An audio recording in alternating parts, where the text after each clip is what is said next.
Periton was a conical container from which one could drink water or wine, or which was used to pour wine onto the ground as part of the ceremony. Most of the times, these containers had a hole at the bottom from which the liquid ran. They filled up the container with water or wine, closing the hole at the bottom with a thumb, and then they held it up, removed their thumb, and let the fluid run into the mouth or onto the ground with ceremonial use.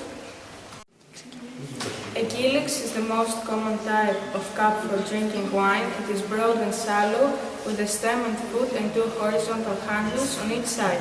It usually has a decoration on the outside, but also on the bottom of the cup, so that the scene is revealed as the person drinks the wine.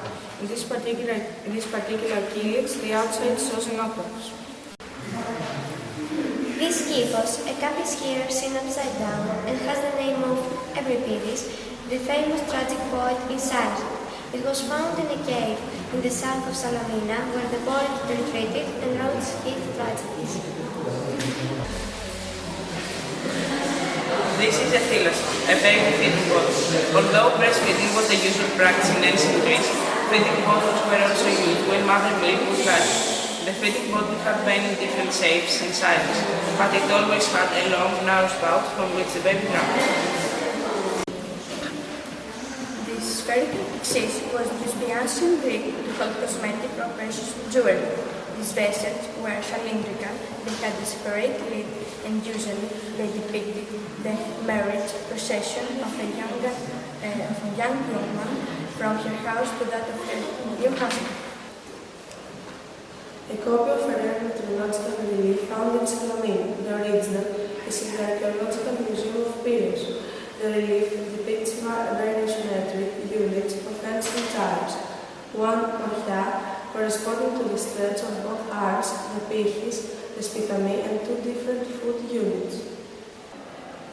The ancient Greeks used large stones as anchors for their ships. The stones had a hole for the rope that was tied to the vessel. The vessel that played the most crucial role during the Persian Wars in the 5th century BC was the trireme. The trireme was a ship with 3 rows of oars which allowed it to move quickly while remaining small and agile. This vessel also contributed to the creation of the Athenian Maritime Empire.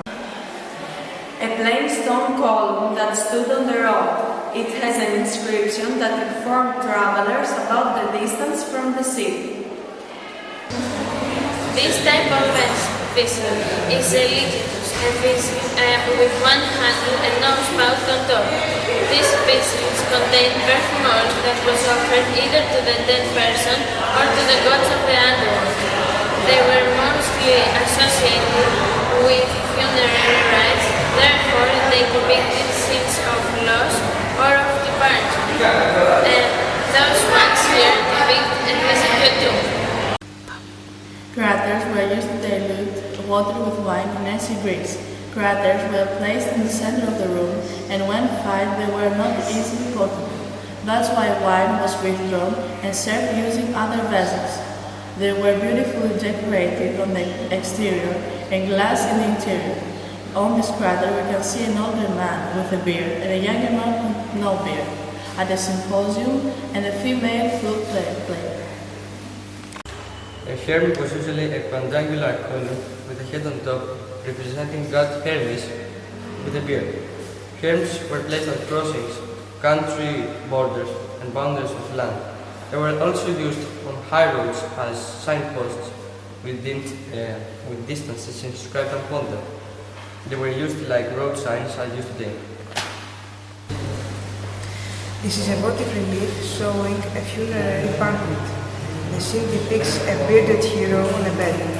A female figure sits at the end of the bed, holds an incense container from which it takes incense and places it inside a small censer.